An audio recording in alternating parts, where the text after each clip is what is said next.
The Trump campaign's contact with Russia as a special counsel takes over the investigation. Former FBI Director Robert Mueller now in charge. Both Republicans and Democrats praising the decision, but the White House blindsided. The president now bracing for a battle. You have to put your head down and fight, fight, fight. As stocks plunge, the market facing its biggest drop since Trump took office. And now, as the president prepares for his first trip abroad, a top Republican investigating the president joins us on GMA. Breaking overnight, not guilty. Protesters taking to the streets. No justice, no peace. After the police officer who shot and killed an unarmed man in Oklahoma, that looks like a bad dude too, is acquitted in that case making national headlines. And caught off guard, the NFL saying they have no record of Gisele's claims that her husband, Patriots quarterback Tom Brady, suffered a concussion last year. Did the Super Bowl star not report it? And could he be punished? Live in Times Square, this is GMA with Robin Roberts, George Stephanopoulos, and Michael Strahan. Good morning, America. And yes, a very busy Thursday morning on the heels of what happened late yesterday. That former FBI Director Robert Mueller is coming in to investigate the Trump campaign. And from the Capitol to the Stock Exchange, George and Robin, a lot of people have their eyes on Wall Street after its worst day of the year. Yeah, that drop had come even before we found out about Robert Mueller. We're also tracking all the latest from Washington this morning, including President Trump's reaction to that surprise appointment of a special counsel to take over the investigation into his campaign in Russia. The president says that investigation will confirm that there was no collusion, that he did nothing wrong. And later today, Deputy Attorney General Rod Rosenstein will brief the full Senate on why he made that decision and what he knows about President Trump's decision to fire James Comey. As for Comey, he's been invited to speak to both the Senate Judiciary and House Oversight Committees. I'm going to speak to the chairman of that committee in a moment. So we begin with Mueller taking over the Russia investigation. He has a long history with the FBI. He served as director from 2001 to 2013, beginning his first term a week before the September 11th attacks. He was confirmed unanimously under both President George W. Bush and President Obama. Now, when he retired in 2013, he was the second longest serving FBI director behind J. Edgar Hoover. Well respected by Democrats and Republicans. Our team of reporters covering all the fallout from that game-changing announcement. Senior Justice Correspondent Pierre Thomas starts us off. Good morning, Pierre. George, good morning. It's been a stunning week and a stunning 24 hours with events that have potentially enormous implications for the White House. Now, word of a special counsel to investigate whether there was collusion between the Trump campaign and the Russians. The dramatic announcement: there will be a special counsel investigating those with ties to President Trump. The man leading this new investigation, Bob Mueller, a former FBI director, in some ways a unique figure in Washington. Last confirmed by the Senate 100-0, his prestigious 10-year appointment as FBI director extended by an additional 2 years. There's almost nobody who has a better reputation than Bob Mueller for being a dogged investigator and a fair prosecutor. And make no mistake, this will be a full-scale investigation with Mueller exercising extraordinary power. Somebody who is in the role of special counsel will have the full range of authorities that they need to carry out their mandate, and that includes subpoena power, grand jury power. Just hours before the Mueller announcement, President Trump spoke at the Coast Guard Academy. No politician in history, and I say this with great surety, has been treated worse or more unfairly. The White House says they were not aware of the special counsel decision until 25 minutes before the news was made public. Deputy Attorney General Rod Rosenstein, who took over the investigation after Attorney General Jeff Sessions recused himself, took the dramatic step of appointing Mueller, writing, "Based upon the unique circumstances, the public interest requires me to place this investigation under the authority of a person who exercises a degree of independence from the normal chain of command. A special counsel is necessary in order for the American people to have full confidence in the outcome." Rosenstein's independence questioned because he supported Comey's firing. The White House initially suggesting that the president's decision to fire Comey was Rosenstein's, only later acknowledging that it was President Trump's idea from the beginning. Rosenstein's hand was finally forced after news broke that Comey had written a memo suggesting that President Trump had tried to get him to go easy on former National Security Advisor Michael Flynn, who resigned over that controversy regarding his discussions with the Russian ambassador. The White House has denied Trump tried to influence Comey, but the revelation created more pressure for a special counsel, George. And Pierre, on the underlying issue of the Trump campaign in Russia, a new report overnight from Reuters saying that there were at least 18 previously undisclosed contacts between the campaign and Russia. The Reuters report may be the result of what sources have told me the FBI was starting to do. They went back and looked at all the phone calls and communications that the Russian ambassador had during the campaign and after the election. They wanted to know who he was speaking to, and they should have transcripts of those conversations that could be critical, George. Right. According to the report, still no evidence of any improper collusion. Okay, Pierre Thomas, thanks very much. We're going to bring on our chief legal analyst now, Dan Abrams, special counsel. Tell us more about the power he has in that role and where things go from here. So he's got basically 60 days now to create a team and a budget. He's going to have his own investigators, his own lawyers, his own independent crew to look into this. And then the question is, does he believe there's enough evidence to to try to seek indictments in front of a grand jury? So if he does, he would then go to the grand jury, try to get those indictments, and people could get indicted. The issue that people need to remember, though, is in the end, he still reports to the Attorney General. Now, when I say reports to, means not in the day-to-day context of his investigation, but in the end, the Attorney General can fire him. And in the end, the Attorney General could decide they don't want to accept his recommendations and effectively overrule him. That doesn't mean that he reports to the Attorney General. It's going to be independent. But unlike previous independent counsel laws, this special counsel, in the end, has to do whatever the Attorney General says in the final decision. And he will also be investigating these meetings between the president and FBI Director Comey. What would it take for him to demonstrate obstruction of justice in a case like this? Well, look, you have to be able to show intent, corrupt intent, that the goal there was to impede the investigation, that was to attempt to influence the investigation. And they're not just going to be looking at those Comey memos. They're going to look at the totality of the circumstances here. It's all about, they're going to look at Trump's public statements. They're going to look at claims that he demanded loyalty from James Comey. There's going to be a number of factors there. Okay, Dan, thanks very much. Let's get the latest now from our senior White House correspondent, Cecilia Vega. Cecilia, you were on the scene in those chaotic moments late yesterday. The White House so clearly blindsided by this blow. Completely blindsided, George. I'm told that they only got about a 20 to 30-minute heads up, which is virtually nothing, before the Department of Justice made this announcement yesterday. After the DOJ called the White House and alerted the White House counsel, sources here tell me that the entire senior staff went into the Oval Office to talk this over with the president. That is everyone from Vice President Pence to Chief of Staff Priebus to Kellyanne Conway. I am told that the president's reaction was measured, not angry. That surprised some of the people who were there for that. You know, the White House and the president have pushed back strongly over the last couple of months about this notion of an independent commission. They say that this has been a waste of resources. Take a look at what the president said about this yesterday in his statement that he put out. He said, quote, "A thorough investigation will confirm what we already know. There was no collusion between my campaign and any foreign entity. I look forward to this matter concluding quickly." That is the word from the president, the official word right now from the president, George. And Cecilia, the White House now hoping that now that a special counsel is in place, though, they won't have to answer questions about this in public. Yeah, you know, they really hope that this gives them some kind of cover now. They can basically say, look, this is under investigation, asked and answered. And the president has a press conference today here at the White House with the president of Colombia. I'm told, George, he will not be answering any more questions about this one. We will see. Cecilia Vega, thanks very much. And, George, the appointment getting a lot of a reaction, as you can imagine, on Capitol Hill. Both Republicans and Democrats overall have responded positively. Our congressional correspondent, Mary Bruce, tracked down some of those top lawmakers. Good morning, Mary.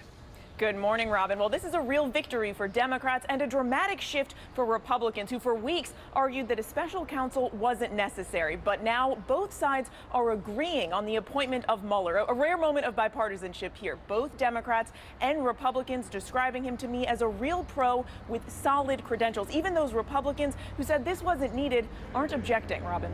So pretty much Democrats and Republicans in agreement over this, and they're also in agreement that they need to hear from James Comey. Yeah, Robin, now 3 separate congressional committees have asked Comey to testify. They want to hear his side of the story and see that memo he wrote documenting his conversations with the president. Now, no word yet on when Comey might speak out, but the concern here, of course, even from Republicans, is that if these allegations are true, it could amount to an obstruction of justice. And lawmakers, Robin, simply want to get all the facts. Absolutely. And so does the public. All right, Mary. Thanks so much. George? Okay, Robin, thanks. Let's get more on what's next now with the chair of the House Government Oversight Committee, GOP Congressman Jason Chaffetz. Congressman, thank you for joining us this morning. Good morning. Right after former Director Mueller was appointed yesterday, you said in a tweet, Mueller is a great selection, impeccable credentials, should be widely accepted, yet you also think he shouldn't have been appointed. Explain what you mean. Well, I don't know that a special counsel was warranted at this point. I have not seen the direct, full evidence of an actual crime. And I do believe that the career officials at the FBI are true professionals. They've done a great job, and they should be allowed to continue to do that job. But with that said, I do think Director Mueller is probably the best possible choice they could have made. I guess what the acting Attorney General Rod Rosenstein said when he was appointing this prosecutor yesterday, he said these are unique circumstances, assuming he was referring to the fact that former Director Comey was leading the investigation, was fired by the president, and now we know about these notes from Director Comey as well. Yeah, and we'd like to see those notes. You know, there was a New York Times article, but even the reporter has not seen those.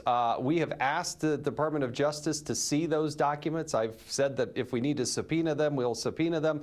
But we really do need to see the full content of these materials and then also talk to Director Comey. You've set a hearing for next Wednesday. I know you want Director Comey to testify at that hearing on Wednesday. Have you heard from him yet?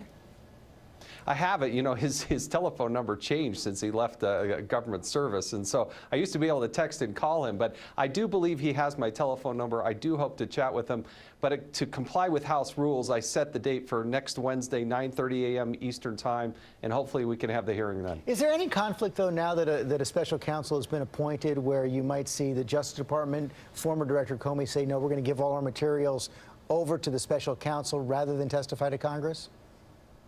Well, look, the House of Representatives has its own equities and its own interest in this, and just because there's an investigation or work being done at the Department of Justice doesn't excuse the Congress from doing its own work and getting to the bottom of things. And so that's hardly an excuse that has worked in the past, and it's not going to work moving forward. So you see nothing that would prevent former Director Comey from testifying before your committee?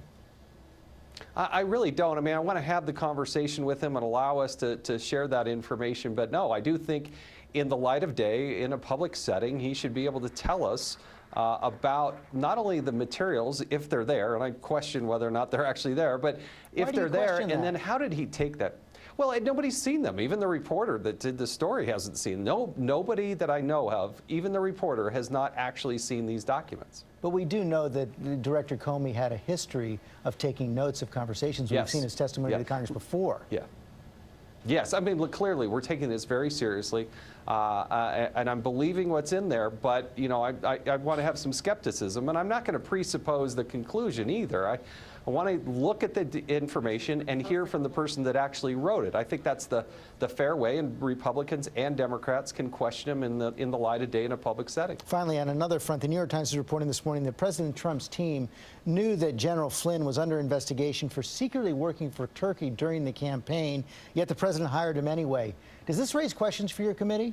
General Flynn, as a former officer, should have never taken money from Turkey, nor should he have taken money from the Russians. You just can't do that unless you seek permission and get permission. He evidently didn't get that. That's why we referred the matter to the Department of the Army for its final determination. Congressman Chaffetz, thanks for joining us this morning. Thanks, George.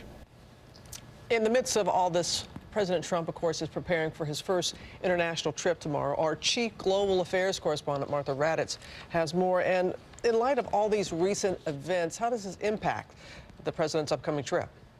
Well, Robin, President Trump debuts on the world stage under a cloud of suspicion, with world leaders having no idea how this drama will end. He starts the trip in Saudi Arabia with an ambitious goal, bringing together Muslim leaders from around the world, announcing what the White House is calling an Arab NATO to help in the fight against terrorism and to put pressure on Iran.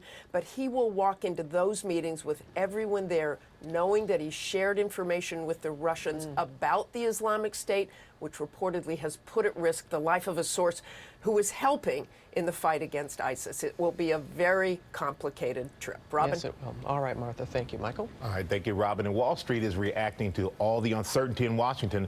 Stocks took a nosedive on Wednesday, plummeting nearly 373 points. It's the worst drop since President Trump took office. And our chief business correspondent, Rebecca Jarvis, is at the New York Stock Exchange this morning. Good morning to you, Rebecca.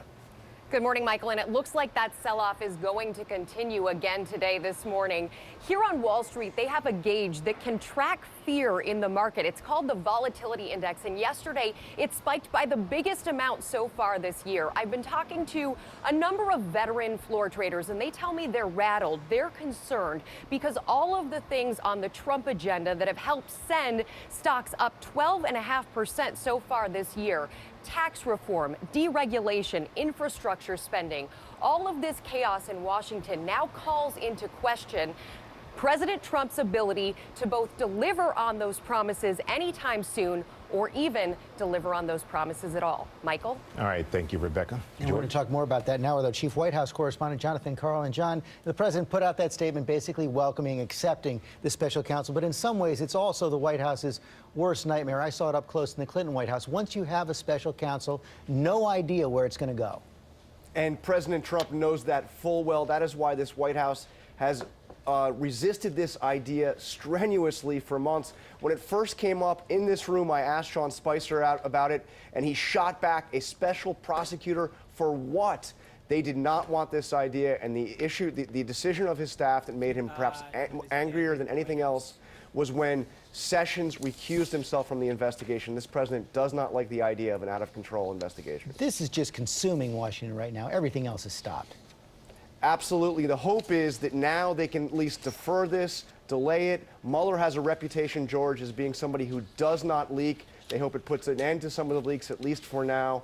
And, George, they hope that, that they can now get back to their agenda. But right now, this is consuming it all. Okay, John Karl, thanks very much. Now, Amy's here with today's other top stories, starting with a verdict in that Oklahoma trial. That's right. A jury has found a Tulsa police officer not guilty in the shooting death of an unarmed black man. The verdict in the trial of Officer Betty Shelby sparked demonstrations overnight, protesters marching and holding hands. Shelby testified that she shot Terrence Crutcher last year because she feared for her life when he refused to obey orders. But prosecutors said it was an overreaction and Crutcher's hands were in the air.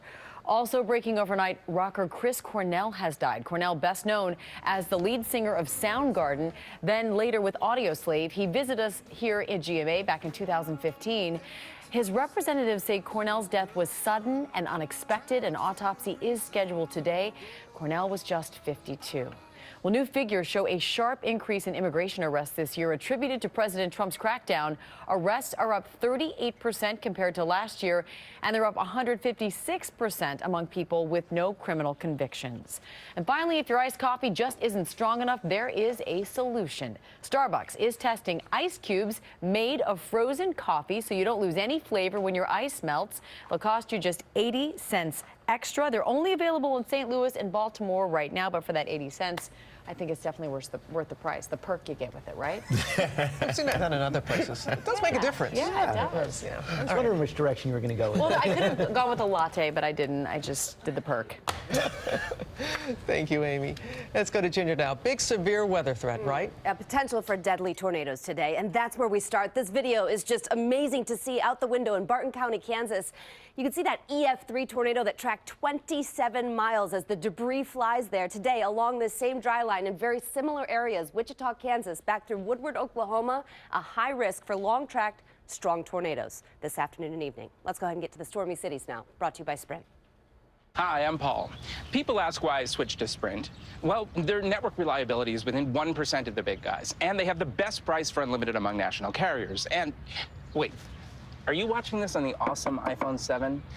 You gotta get iPhone 7 from Sprint. The screen is incredible. And the only thing better than iPhone 7 is iPhone 7 on Sprint. Who's he talking to? I don't know, but I'd better go to Sprint. Wait. 2 iPhone 7s! Love you! Get Sprint Unlimited, and now get iPhone 7 on us. Still under the code orange for today, so if you are in the sensitive groups, definitely want to limit your time spent outside today. Here's a look at our heat index. These values still in the 90s, so it is another summertime sizzle feel to this afternoon. Definitely want to drink lots of water through today. Then this weekend, a welcome cool down. Temperatures slide back into the 70s on Saturday and also Sunday. Mostly cloudy skies coming into play this weekend with a few showers Sunday. Public Showdown coming.